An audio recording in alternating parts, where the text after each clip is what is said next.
All right. Hello, everybody. It's your boy Will McGee here, and I've got one of my favorite recruiters again. His name is Greg Toroosian. Greg has been a pivotal person in my career. We've just been able to piggyback off of each other on ideas and concepts on reaching out to candidates and working with different clients on both the internal and the external side. Greg actually comes from a really eclectic background, both full desk 360. He went internal to Rubicon and then moved his way into Hyperloop and did some amazing work there.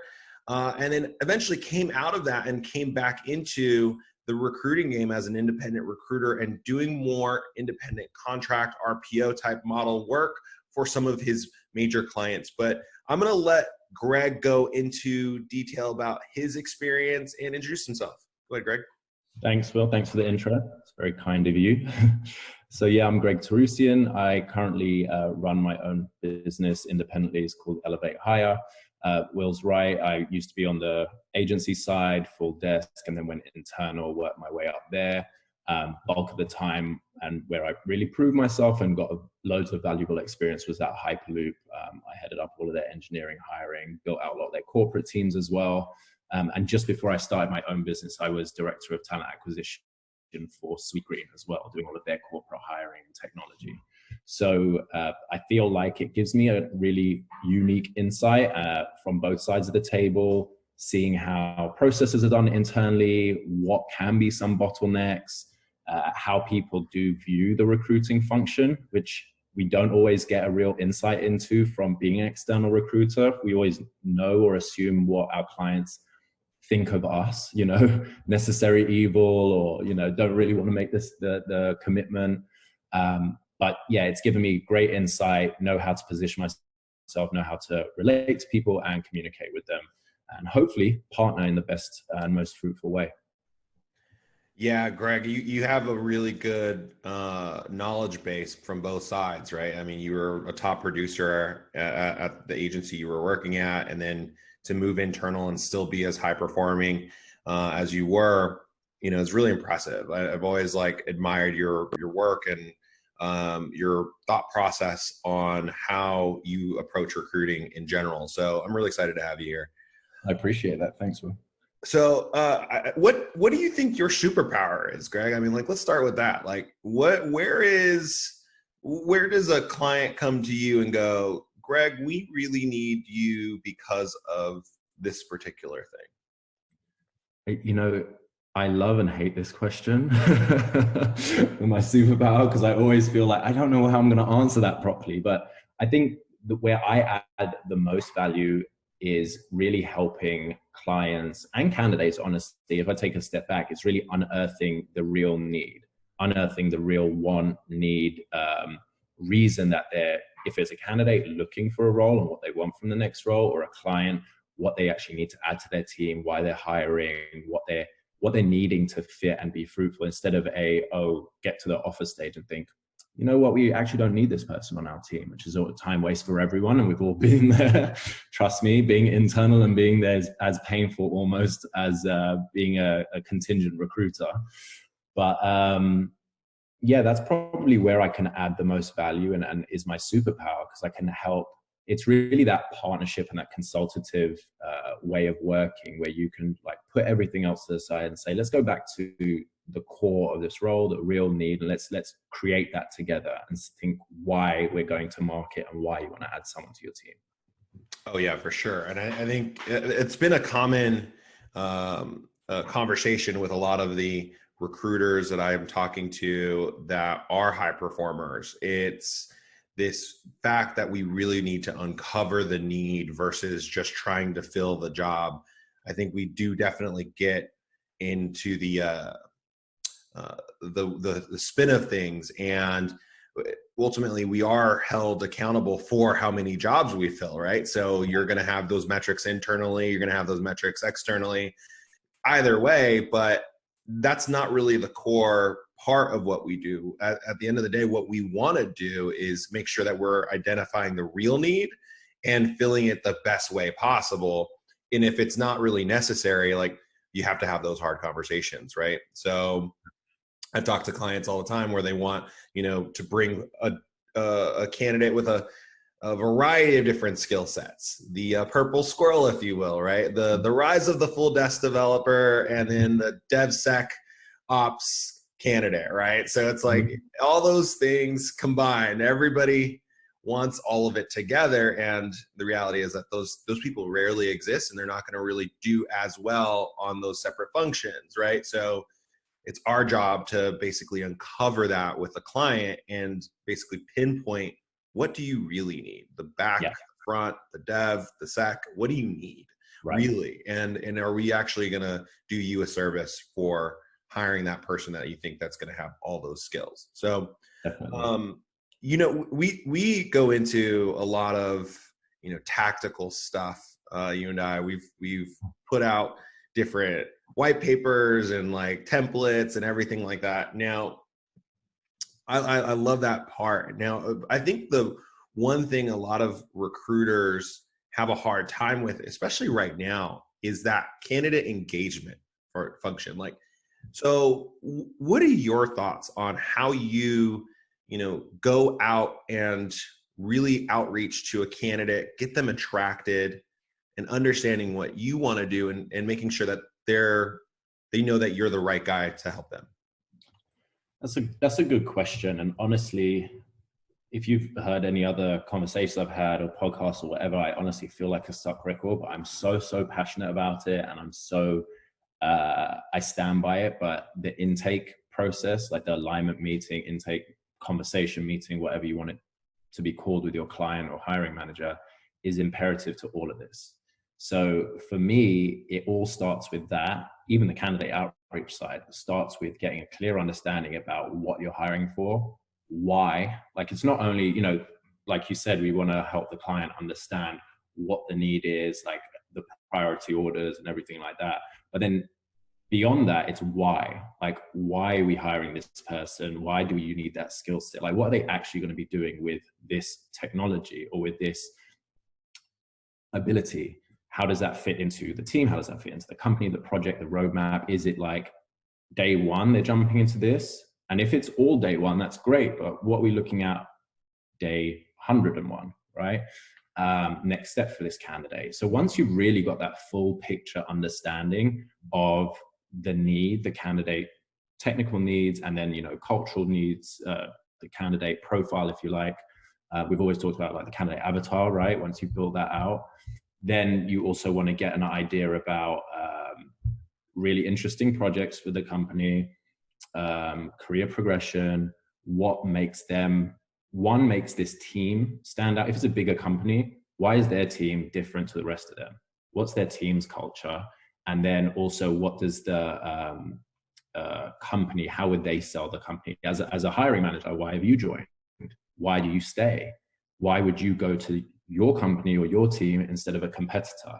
Or if it's, a moonshot company, a moonshot idea, a startup that's like a new industry, whatever, why is that appealing over something else? And get it all from their side, because they've already made that jump, right? The company, the hiring manager, and probably most of their team have made the jump for a reason.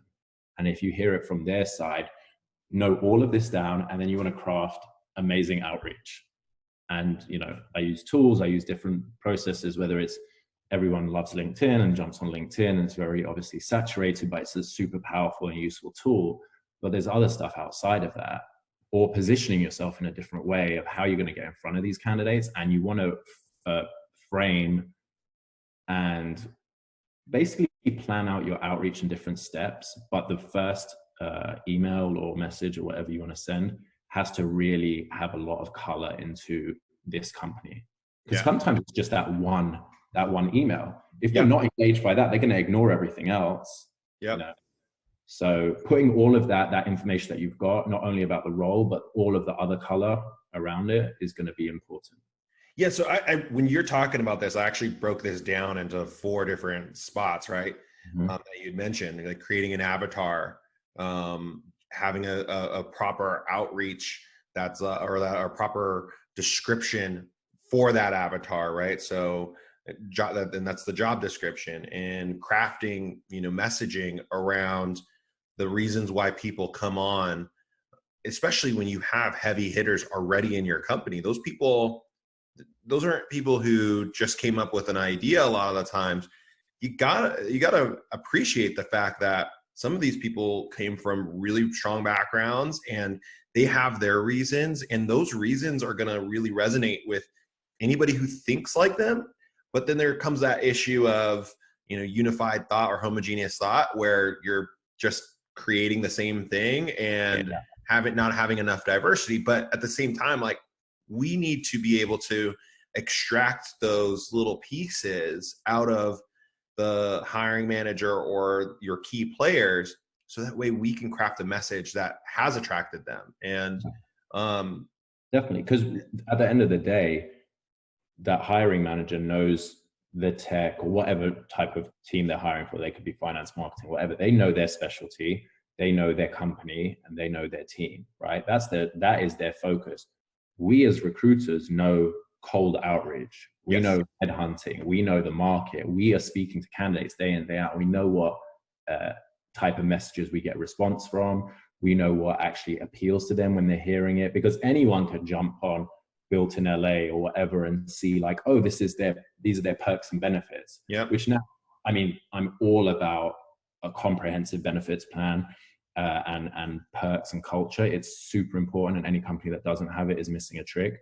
But if you work in the startup early stage space as a recruiter, or if you're a software engineer and you are looking at companies in that space, a lot of them have similar offerings now. Yes. Which, not to take away from it again, because it's super important, but that becomes secondary. It's almost like a given. Oh, unlimited vacation or snacks or lunch. Great, cool. Yeah. To work, cool. Which, again, amazing perks, but they want to look for something beyond that.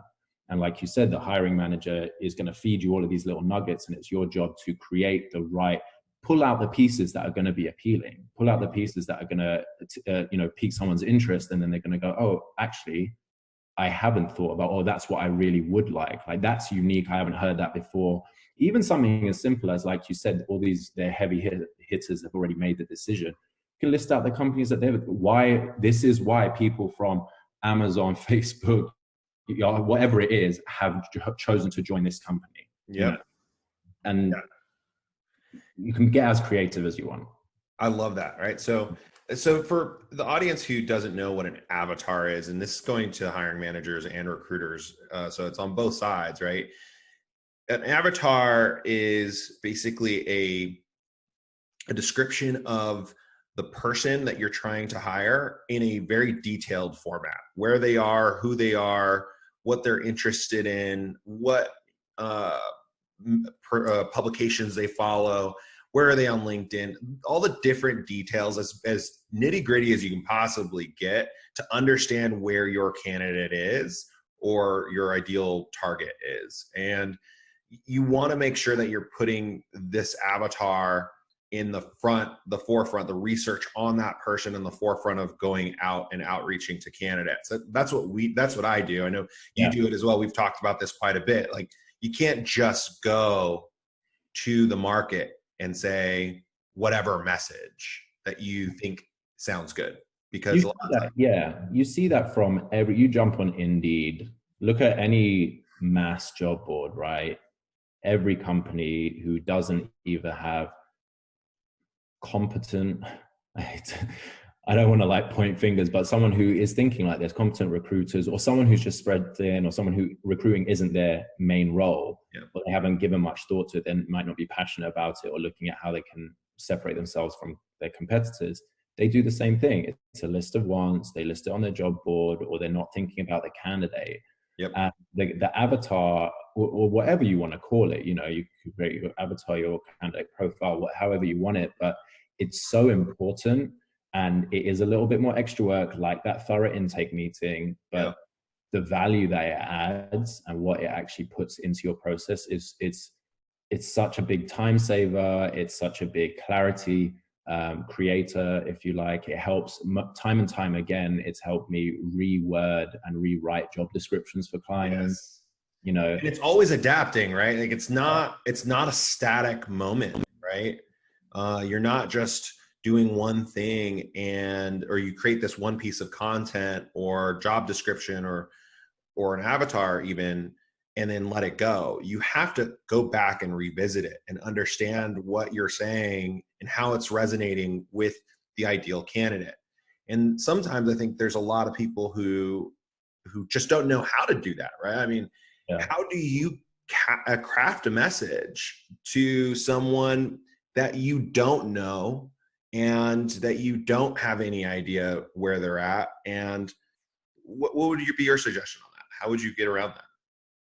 Honestly, it's this avatar part, and I'll do a little side note here. I'm very, obviously the situation right now with COVID-19 and conferences being cancelled and everything like that.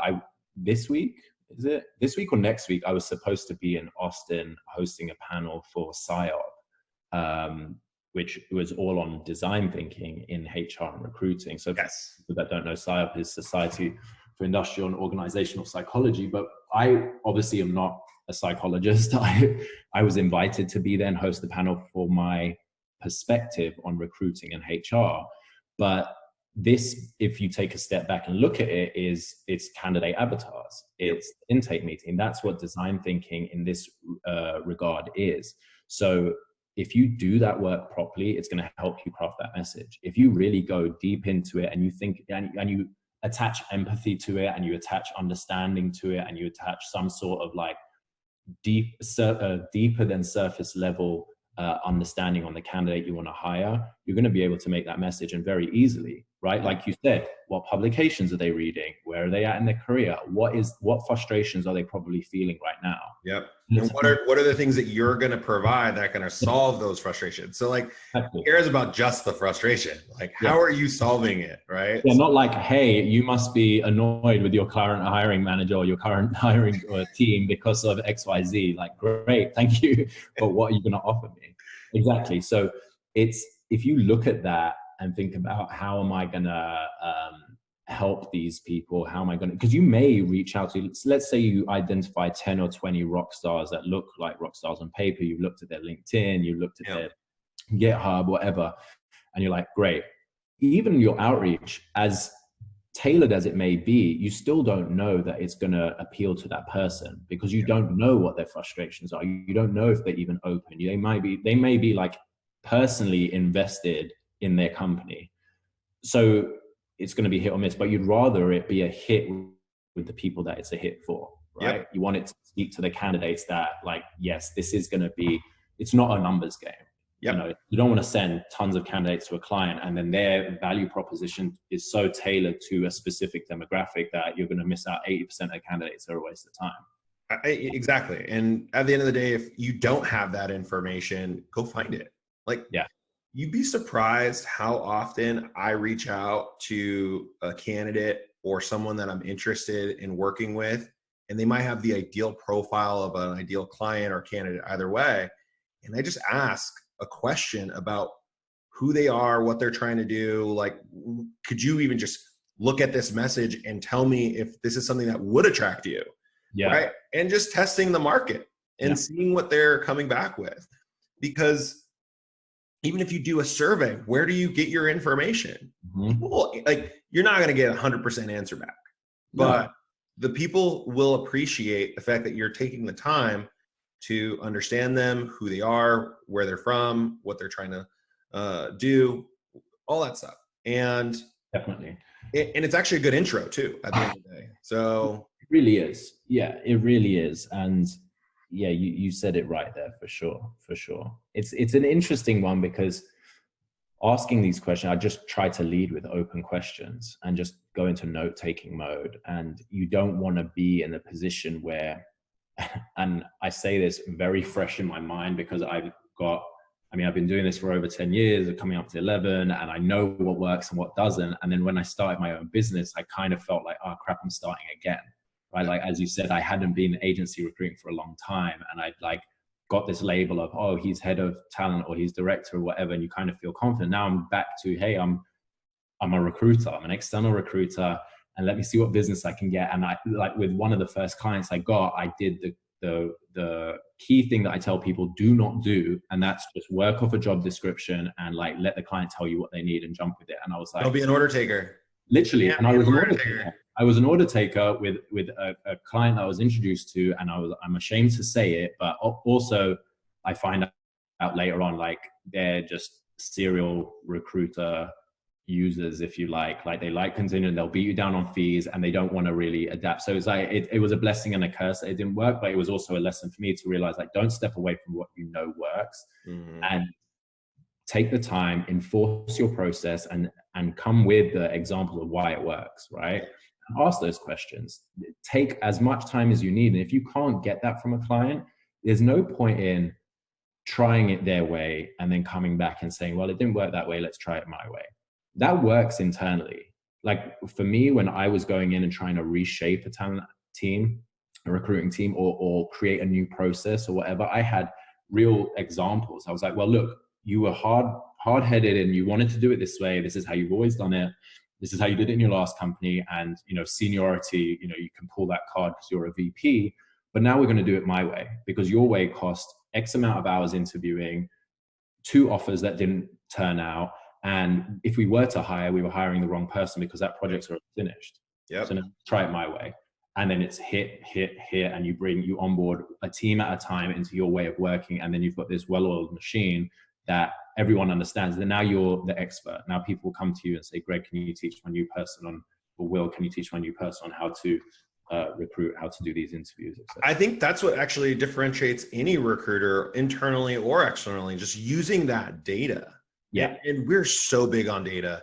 We track everything. How many hours our candidates are interviewing, how long it takes for me to send a candidate, for you to get back to me, the time between you getting an interest and us scheduling an interview.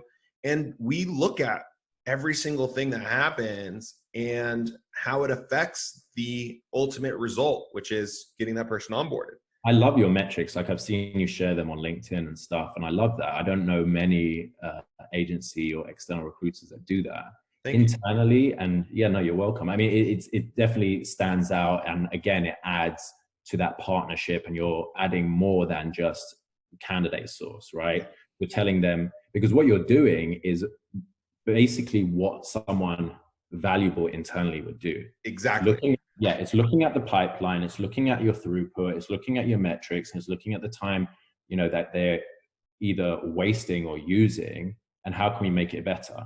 And then coming with that real world, that real life example of, well, we did it this way, you were too late, took too long with responses, or there was too much of a lag from your phone interview to an on-site, and we lost this candidate to a competitor. Yep. And these are the timestamps, you know, and then look, you know, white label it. This is timestamp from another client, and they have hired 4 people in the same time it's taking you to decide you want someone on site. Who's losing out here? Yep. The only problem, and the only downside to doing that as a contingent external recruiter is volume. Not only volume definitely, because it's a lot of work, right? Unless you've like got your systems super fine tuned and it just spits out the report to you, but you want to be, you know, pull out the right data. One of the problems is if you've engaged with a client who has a recruiting team or is doing their own job posting as well on a contingent basis, and then they are dragging their feet and they aren't getting back to you and all of that stuff, and then you're still providing this stuff, it's just a waste of time, because they're going to feel it themselves. They're probably using you as a backup. So you have to figure out some sort of, you know, they need to have either skin in the game, be invested, value you, whatever it is. You can't do the data part on a contingent basis. It's just not feasible. You could provide a little bit of the data and give them the 10,000 foot view of what you're seeing, sure, but going nitty gritty into how it's working and what you're doing for them, it is a volume issue, because you're not going to be able to do the deal fast enough, and you're going to be sitting twiddling your thumbs while this other recruiter is just slinging resumes, and they're going to look at you and be like, well, why aren't you providing me any candidates? It's like, that's not my value. My value isn't to just send you as many resumes as I possibly can. If you want that, perfectly fine. I'm trying to find you a fit. And they need to understand that, you know, I love speaking to recruiters because, you know, like yourself, we've known each other for years and, you know, haven't ever worked in the same company. So it's nice to hear how you've been trained, what you've seen in the industry, what you've seen work and haven't. And then obviously I share it with you, and I've got other relationships similar. And I speak to other colleagues, friends that are like, I won't work on anything but retained. And this is how I pitch it. And it's nice to hear and see how they position themselves. That is different because, again, if you're in an agency and you've got certain numbers to hit and you need to be doing your BD, you know, when an agency gets big enough or to a certain point, they're not looking at the quality, right? It's about KPIs, and that's how their managers manage, which, you know, 30,000 foot view is great. I've been there, I've seen it. One of the most successful in the world companies I was trained by, and it's like, cool, but you lose what really matters, and that's the quality.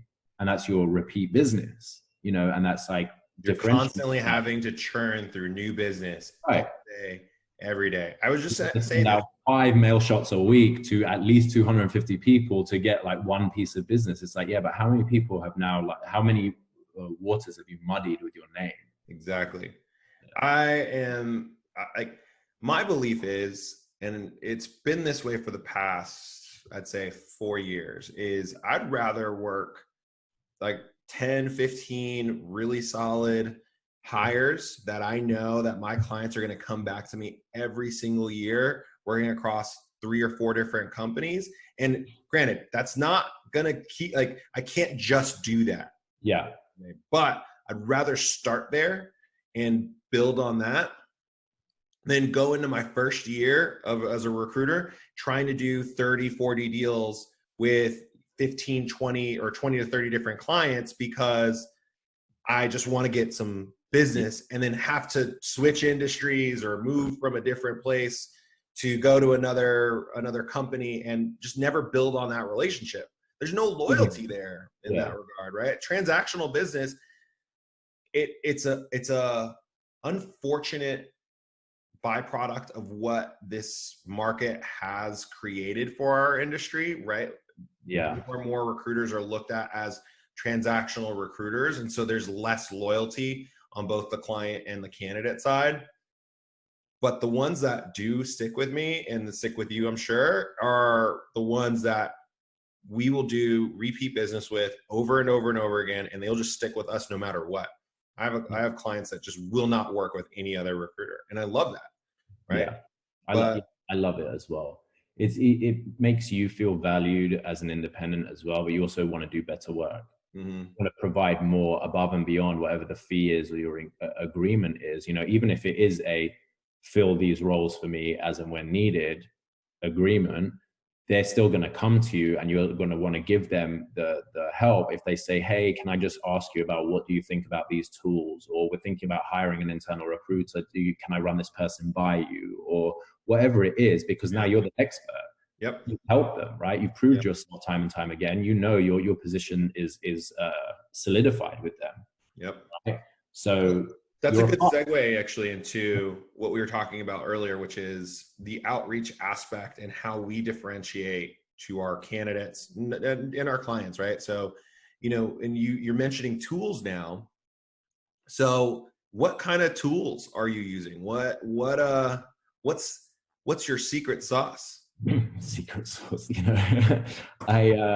I don't know if there's any secret sauce because, you know, we both use similar stuff, but like different ones. I'll give a shout out to a guy that I know, Batman. Everyone knows him as Batman. He's like, he knows he's big on SourceCon. He does like a lot of events for them and stuff. And when I was starting my own, wait, you like Batman? I thought you were a Superman guy. Yeah, I am a Superman guy, but Batman, he knows his stuff.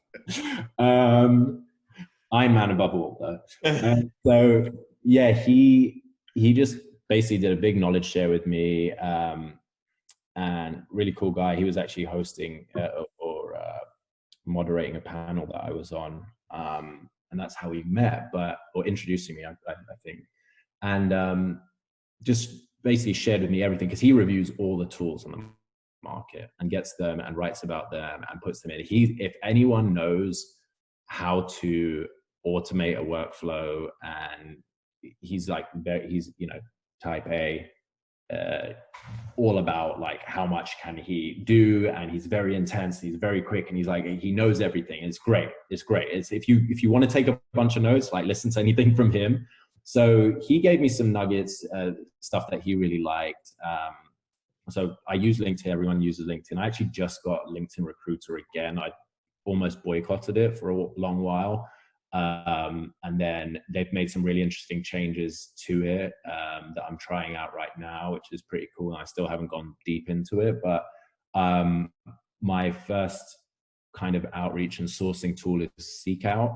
I love Seekout. It does obviously web scraping, AI, all of that good stuff. I mean, I've tried a ton of stuff by nature of being internal. Like you get contacted by all the new tools. And that was great for me because I didn't really have to do any research. All of these new, whether it's like automation tools or sourcing tools or like outsourcing providers or whatever it is, all reached out to you. And I was like, cool, I'll just review everything basically, or video interviewing or whatever it is. So I've seen a bunch of it, and I love Seekout for its versatility because I paid for the extra for the tech side of it as well. So you can do like deep searches into Stack Overflow and GitHub and things like that. Right. But then they do all socials, Facebook, Twitter, whatever. And then what about contact info?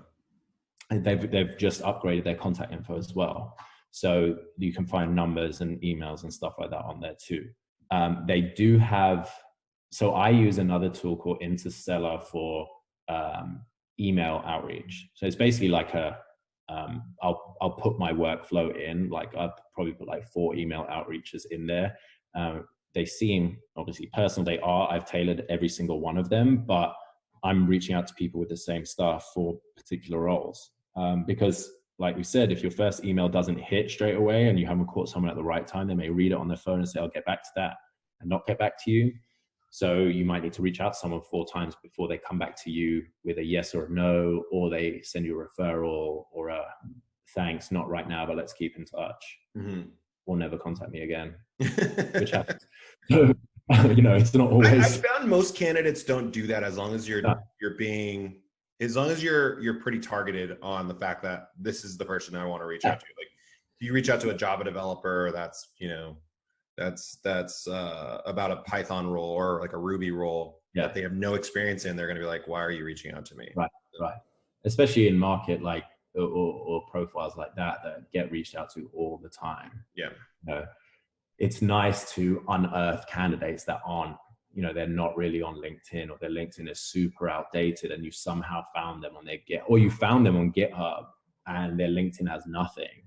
And then you or even on Twitter. Through GitHub, found their Twitter. I have not. So I've heard Twitter is a phenomenal sourcing tool, but I'm like, I haven't gotten into it yet. I've never sourced actively on Twitter. What I've done is like, if you go to one of their other profiles and they've got their Twitter linked or on there, and then jump to it, and you can see some people are super active on there, but it's a nice data point of why has this person showed up on my GitHub search? Yeah. You look on there, you're like, they haven't really, they're not really adding a lot to the community right now, but I can see like they tick the boxes for my tech stack. What else do they have listed? They may have their website listed. They may have their Twitter listed. There might not even be their real name on GitHub. So like, how am I going to find this candidate? You go to their Twitter, but they've got their real name there. Yeah. Like, now I'll find you on LinkedIn. Now I'm going to, Yeah. So it's busy work, but it's valuable because the thing people who are like, just trying to do surface level sourcing, they're never going to do that, and they're never going to find this candidate. So this person is probably not getting reached out to that often. Yeah. Like they're probably going to respond to an email, And that's why these tools are always so expensive. Yeah. Right. Exactly. Yeah. It's an investment and it's not an investment that a lot of internal teams will make, because you think about it as me or you as an independent, and we might buy 1 seat in whatever. We're going to spend maybe like $20,000 in the year just on tools for ourselves. Right. I was telling my father-in-law, he was like, what's your overhead? And I was like, anywhere from $20,000 to $30,000 depending on the year, really. If I have a ton of clients that I need to do a bunch of different types of searches for, I'm buying a bunch of different types of tools that are going to be better for those specific industries or whatever it might be. Yeah. And he was like, I'm so surprised. You're a service-based business. Why are you spending so much software? Yeah, investment. You have to, because there's no way of like doing it without, unless you have been in the same space for 20 years and you've built all these companies, you've got the network, and you just have tons of repeat candidates in business, then yeah, good for you. You probably don't. You can do it all from your email. Yeah. But for people in this day and age, with fast moving companies, with technology changing all the time, with recruiters that have been in it for 5-10 years, chances are you aren't in that situation, right? No. And that's actually kind of a good point too, because what we've done as well, we actually did an experiment this year. When we launched Attalent this year, we wanted to do it from scratch to basically prove a point. So we did it at a bare bones budget. Now, our data has actually come back really strong, but the caveat is we just got hit with COVID-19 right in the middle of starting. So it's not like we're not going to be able to show like placements necessarily, but the kinds of candidates that we got, even with the bare bone minimum, for us, it's been more about attracting candidates, eyeballs to us by creating some really engaging, fun content that is getting the shares, the likes in the community that we're wanting it to get to. And another trick that we're doing, and you should check this out too, because it's working really well, is we create a post, and instead of writing a long email about what our position is or how we want them or interested in their background, we just guide them to the post. And so we create the content, we create the intro. Hey, notice you are at, Spokio, you have a Ruby development background. We have a really great client that's doing this, and that. Take a look at this post to get more details on, some really cool opportunities that are in your area. They go to the post, it engages with it, and that post then gets pushed out to more of his or her community. And great, you click on it, goes there. It's a post on LinkedIn, so you've sent them a link to a LinkedIn post that they go to, and then now that goes. That's amazing. Yeah, that's great. It's a whole flow, right? Yeah. So it's a really good like kind of hack that I didn't create. I learned this from. I may borrow that. Yeah, I'm not a genius like at all. I steal more. Like I love the marketing term, don't copy, steal. Like I steal all the time, like why reinvent the wheel? Yeah, it's like like at the end of the day, I'll steal whatever I possibly can. Unfortunately, I'm not that smart, but so yeah. And then another tool we use is Loxo. So I got to give a shout out to Loxo because I think right now they're actually doing a promo, which is really cool because of everything that's happened. I think it's going to be all for all time now. They're actually allowing you to get unlimited contact information. Oh, really? Yeah. Wow. So you don't have to, like, once you sign up, you have access to their Loxo sourcing tool, which basically does exactly what you're talking about with Seek Out, where it scrapes all the information. It's not as clean. I saw Seek Out. You showed it to me. Yeah. Not as clean at all. But at the end of the day, it's still in the work in progress. And I think their AI function is really strong. Their search and discovery function is phenomenal. So it's not that expensive either. It's $199 or $200 a month. So, and it's a month to month, so you don't have to commit for a year or anything like that. So that's really is that their ATS as well, or is that just what's that? So is that for their ATS as well, or is that just? That's for the ATS as well. They're like, I love Loxo. I don't like their ATS is a little hard for me to deal with, to be honest. I'm actually thinking about moving over to Bullhorn for their ATS. I'm taking a demo, but I need something with a little bit more automation that doesn't take so many steps. Yeah. But again, if you're just starting out, if you're a hiring manager of a small company and you have a few different roles, or if you're a recruiter looking to go independent, like just to start off and you don't want to spend 20 grand a year, the two easy things you can do: get LinkedIn Sales Navigator, or three things. LinkedIn Sales Navigator, because recruiter's expensive and it gives you a lot of the same functionalities, but more on a sales perspective. So you'll know when people update their or put a post on, any people that you follow. It's easier to kind of keep track of that stuff. So I like the functionality there, and you can connect versus sending an in-mail. So I really like that function a lot. But then on top of that, you would add in a Interstellar or Persist IQ or one of those types of cadence types of software. Obviously, you want to make sure that you're not just blasting everybody out. And then grabbing a Loxo to handle your ATS. It's simple, and it uncovers some really good candidates.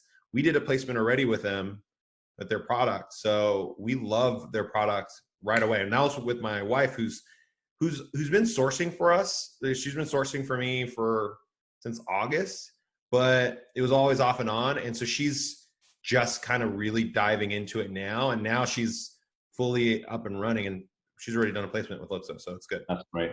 That's great. Yeah, I looked at them when I was, again, ATS is super valuable, and it's one of the things that I'm ashamed to say that I haven't utilized fully since I started my own business. Like I invested in one, I looked at Loxo, but it was just after I'd signed with a different one, and I've got it and I've been paying for it, or I paid for it for the whole year. I just haven't. It's just like so fast moving, and on top of my to-do list every day is put candidates into, like, I've made all these placements and stuff that I just haven't put into my ATS. So luckily it's not enough that I think like, oh crap, I'll never know where these candidates are, but I just don't want them in files in my cloud. I fall victim to forgetting about my ATS all the time. So it's like an internal, it's an employee thing. If you're an agency, it helps your manager, or helps you track like what you've done. And and when you're internal, like you're creating these candidate pipelines, and also like boomerang candidates for future and stuff. So but I know I need to do it. Well, it's one of the it's the catch-22 in a new recruiter, or like when you're starting off in the sourcing world or recruiting world. You get stuck in this place where you're getting so many tools thrown at you, or so many different things, and you get kind of trapped in them. So I find myself getting, like my first year as a recruiter independent, when I was working at Tima or working through Tima, it was tools galore. My first year, I was like, I'm going to take all the tools and I'm going to try them all out. And I'm happy I did it, because it got me to see what I really need. And I've now I know exactly what I need to have my SAC be successful. But there's new tools every day.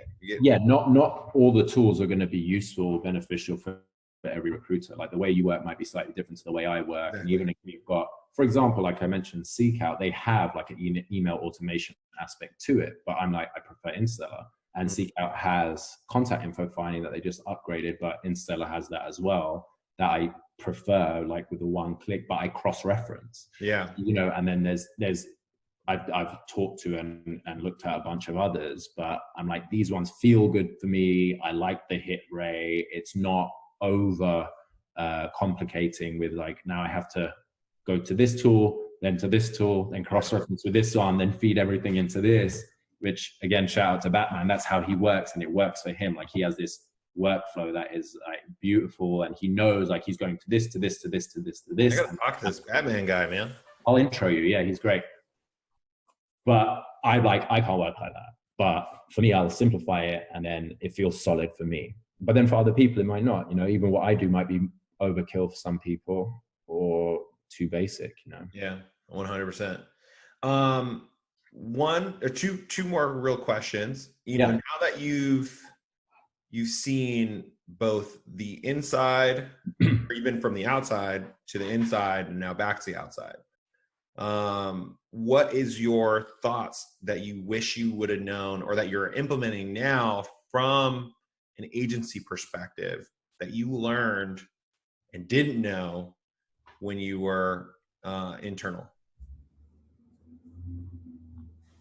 What am I implementing in the agency side that I didn't know when I was internal? So like when you started off as an agency recruiter, or starting off in recruiting and sourcing and just the talent business, right? When I first started. Yeah. and you went internal. How has your perspective on recruiting changed being internal, and you've learned and now implementing being back in the agency world? Yeah, there's a lot of things.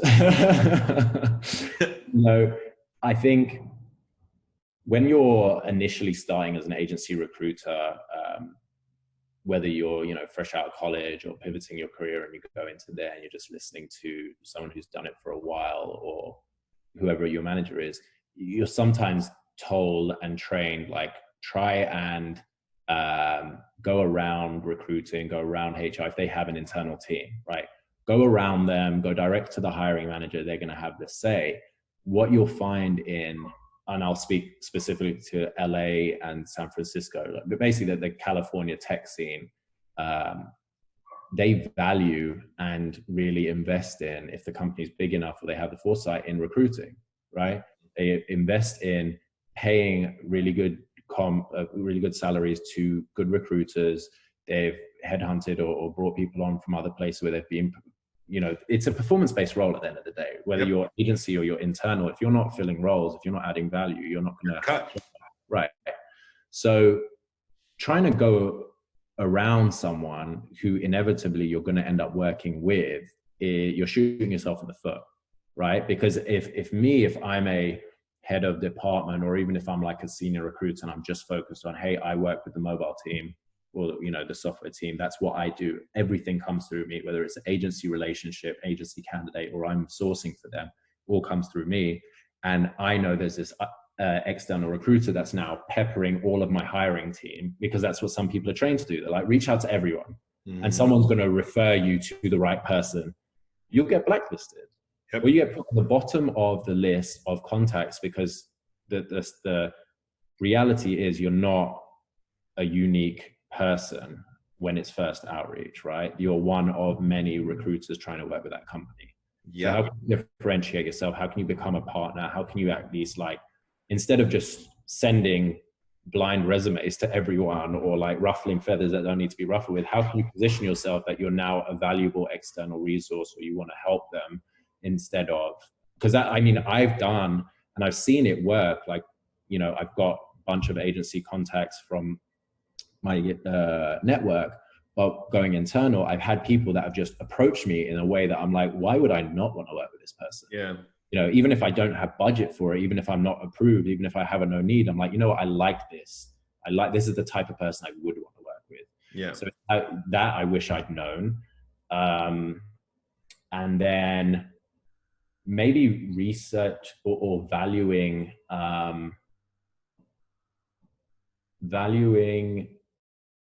the internal processes and politics.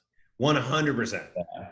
Yeah. Not valuing, but respecting, because you just don't know. Until you're internal, you don't know why this person isn't responding, why it's taking so long to do this, and this. Like, there are reasons.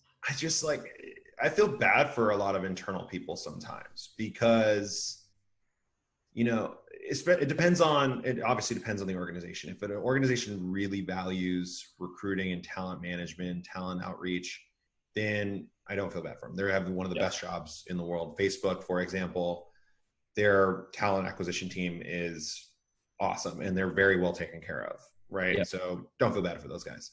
But if you're at a company and you're the only recruiter, or your team doesn't really see your value or understand what you actually do, it's really difficult, because they probably put a person in who's not really as strong of a recruiter, or that came in from a executive assistant position, and now they're the person that's reaching out to talent and has all these metrics that they can't meet. Yeah. And so they're just getting pushed around, and again, being order takers. And I feel like a lot of people just don't really appreciate or respect the fact that those are the cases a lot of the times. And sometimes those recruiters just want to be like helped in some way, right?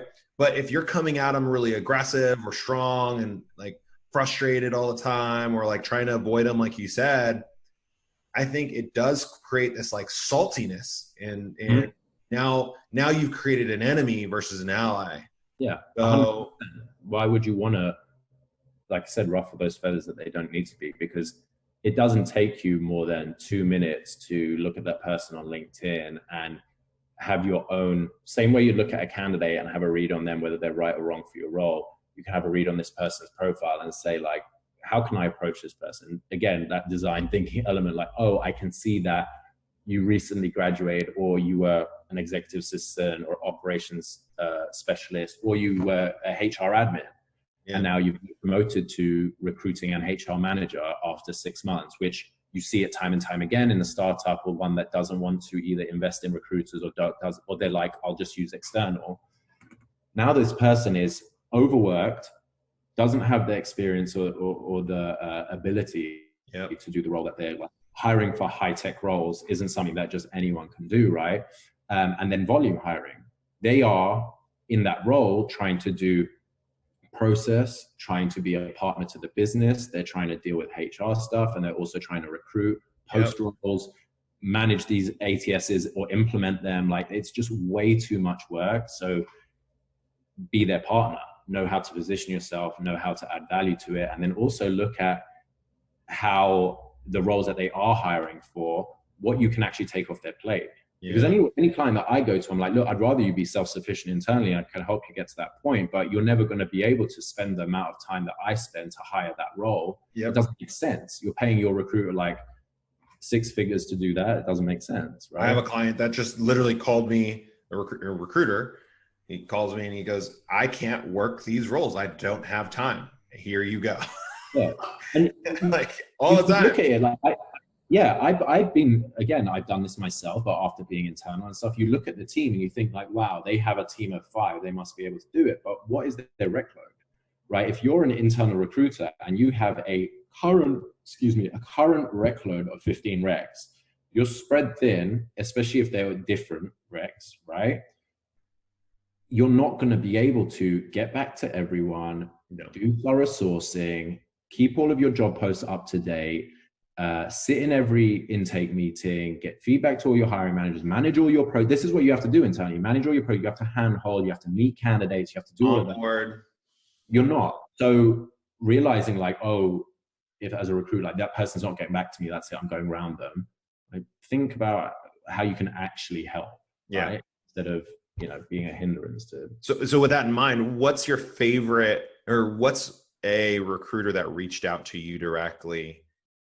What's been your favorite approach? Because this is so new to a lot of external agency recruiters, because people are telling them, go to the hiring manager directly. Don't reach out to the recruiter, like avoid the recruiter as much as they can. Like, how would you say someone has impressed you in their outreach to gotten the deal signed, if you will?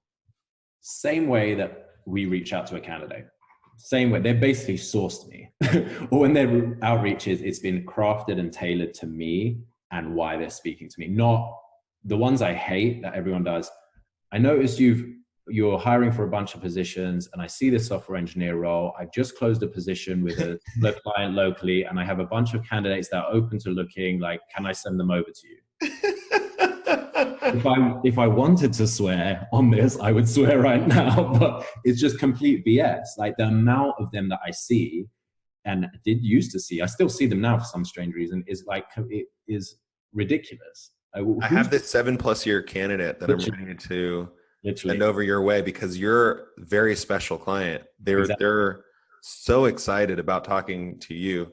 Exactly. And it's like, Greg Inc. No one's going to respond. Yeah, Greg Inc. No one's going to respond to that. So on the flip side, what works is, hey, Greg, I noticed you recently joined, or you're heading up whatever team there. Love what you guys do, blah, blah, blah, blah. And whatever personal reason it is, would never want to go behind your back and stuff. So just approaching you to let you know, like, this is what I focus on. This is what I specialize in. I've actually worked with this person that might be in my network, or who they're placed at the company or used to work at. Or I'm currently working with X person from your old company. Here's some recommendations from me, or whatever. Like, check me out on LinkedIn. Would love to just network if we can't work together, but like, I love what you do. Yeah. I think that's like, it doesn't have to be flattering, right? But it can be, you've looked at my experience, you've looked at our company, you know the people that have worked with us and stuff, and why you're reaching out. I'd love to, even people that are just like, I'd love to like, if I'm around, which again, I kind of hate that I'll be in your area at this time, but it's like, if I'm around and I'm meeting with another candidate, like, can I bring them by you just so you can see the type of person I'm working with, like whatever it is, something that's just different, but also personal, because it's not pushy. It's not like I see the job posted and I want to work on that now. That's never going to work. Because if we've got to a point where we've posted a role as an internal company, right? If you've got to a point where you posted a position, you probably have exhausted internal referrals. You're probably at a point where you're like, oh, let's see what else we can get. Or it's a catch-all role. Like, we're always going to be hiring for that position. Just keep it posted. So, and that comes back down to just having that market knowledge, right? So if you're niched out, like we know, for example, every Ruby company in LA, we know where they are, where those candidates are laying. We know the lay of that land.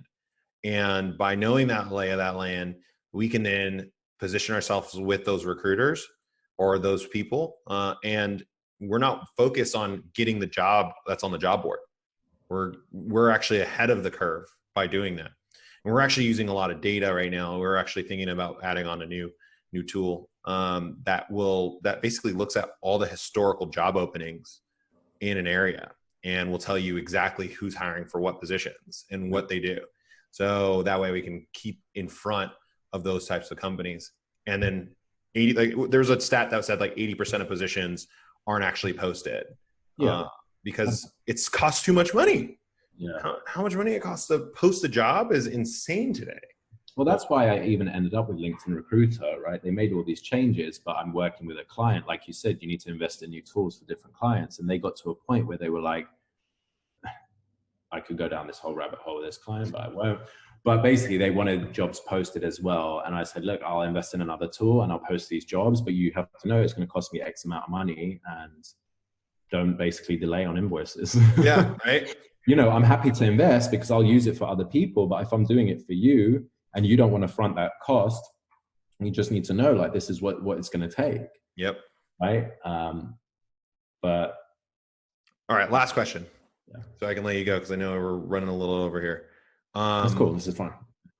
What's your thoughts on the recruiting market after COVID-19? How do you think it's going to change, and how do you think as recruiters and even hiring managers need to adjust for that? When you say the recruiting market, do you mean recruiting in general, like how to work with candidates, or like the external recruiting side? You could. So great question. I would say let's go with the how you work with candidates. How is recruiting going to change now? I think it's not just a recruiting thing, but a company thing. A lot of companies that I've spoken to or worked with previously have either been against or hesitant to remote working, flexible working, right? What COVID, this horrible situation that we're in right now, has forced companies and fast-tracked, whether it's something that was on their roadmap or not, to have people work remote, right? Because everyone now is utilizing Slack and utilizing Zoom or Hangouts or whatever, and looking at how they can be productive and successful. And a lot of companies are thriving, right? And whether it's someone in their ops team or their software team or even HR that has just had it on their to-do list of like, I need to look at these tools and look at like what the best things to do or how to manage remote teams, that's been fast-tracked, pushed through, and people are doing it now. So what's going to change is, I think, is talent pools are going to completely open. Like if I'm hiring in LA for software engineers and my client is like, I need these people, they have to be here in, Playa Vista, they have to be in Santa Monica 5 days a week, right? My talent pool is a big area and there's a lot of companies, but your talent pool is limited. But if now they're like, I don't care where they're working, as long as they've worked remote before or they're successful with their projects, just bring me this tech stack. You can get as specific as you want now with your tech stack. You've just opened up the whole country, technically, right? Last client I was working with, same thing. They based in Century City, but they were like, the hiring manager, he's like, I'm very specific about what I need, but they can be anywhere, right? They can literally be anywhere. I have someone in Japan, but he's like, I don't want anyone else outside of the US just for time zone reasons. Like it's a challenge. So, but they can be East Coast or West Coast. I don't care. So I was like, cool. And then I was able to fill those roles a lot smoother, even with people in SoCal that are like now and you have to think about it where you're opening up talent pools is if I'm a startup, right, which we've done a bunch of work with startups, so we know, and I know I keep referencing them, but you have to think about the change as a startup grows. So if I'm a 10, 20 person startup, chances are like young founders or, the same like, hey, surf before you work type thing. And like, we'll go for beers every day or whatever. That's great to a certain candidate pool or people at a certain point in their career. Once you've gone past that and you're in your Series B or C or whatever, or you're bringing in revenue or wherever you are, you shed staff. The people that were right for that stage now don't want something more stuffy, don't want something more structured, more whatever. They're going to go off to the next startup. You're going to get new people coming in, stronger leadership, all of that stuff. You are not getting early 20s people now. You're getting people that have families, that are more established in their careers, that either are relocating. And even if they do relocate, they probably aren't going to be relocating from the Midwest or whatever it is to the west side of LA and having a home big enough for their kids or in the right school district. So if you're opening up I've even like worked with people that have worked in like the Inland Empire and they come into the office once a week. Great. Do your great work at home. That's one of our clients too. SoCal, right? One of our clients has that work from home schedule. They're a brand new startup. They want some serious heavy hitters, but they have to be on the West, or they have to be in SoCal or in California time zone because they want them to come into the office 3 times a month, not even once a week. So it's great. And that I think will really change it because now you're opening up a talent pool. You're opening up because a lot of candidates that have been, you'll see that they're like all in the same job for a long time because they're thinking, I get paid really well. I can live wherever I want to. Some people travel all the time. Some people are like, I've got a really nice home and space for my family that I'll never get in a New York and LA or San Francisco, right? Exactly. So why would I move from here? Or I grew up in this area and I don't want to leave, right? So now you're opening up that pool and some of these people are so great, so smart, work independently. All they are about is performing, and they'll work more hours than anyone else. But the situation that we're in has probably fast-tracked companies to think and look like that now. It's worked now. Our current team has been productive. It's a full social experiment right now. At the end of the day, this is a massive social experiment, and it should be, and hopefully is going to be a case study to say, hey, like we can do this. And I think it's going to really depend on the candidate market. They're going to have to demand it. I think it's going to be, at this point, it's going to be a situation where the candidate pools who are those excellent ICs or even managers that have shown that they can do this remotely with kids at home, with their significant other at home and their dogs barking, because there's no place for them to go, it's going to be up to them to show it. And I think there's going to be a massive uprising on that. Like people are going to say, no, I do not want to work in the office every day. I want to be. I mean, you look at us, we've done the jobs where we're in the office every day. Like I started my career in full suit, top button done up, tie, like every single day, and transitioned into the LA tech, like people in flip-flops and shorts and all that. But now we both have a home office. We're not in LA proper, right? Yeah. Because we want to be open to future, to family, to, quality of life and stuff like that. No issues going into the city or going into a company or client, but I'm going to do the best work from wherever I'm going to be. And you need to be trusted, you need to be mature enough, and you need to be in a position maybe in your career to warrant that. It's tough to look at entry-level candidates, entry-level staff, and do that in a remote position because they're not used to it. They don't have the structure. Mm-hmm. You have someone who's proven their worth, who has like a lot of experience or enough experience to warrant it. And then they're in a performance-based role. Most of the jobs are, right? But then there's fully remote companies as well. There's companies that just have never had an office. Mm-hmm. They're not going to, it can be lonely for certain employees, and certain employees won't want it. But then like the younger ones, the ones that are really in their career that have moved to a new city, probably want that office dynamic so they can meet people, so they can have the social elements, so they can be in a desirable office building or location or whatever. Yeah. And you have the people, like I said, you get to a certain stage and they're just all about work. Yeah. I work to work, and I want to add value, and I want to do good in what I'm doing, and utilize my time. And at a certain point, that's who you want to work with, right? Yep. Greg, thank you so much for your time. I hope everyone got some value from the man, the myth, the legend, the Superman over here.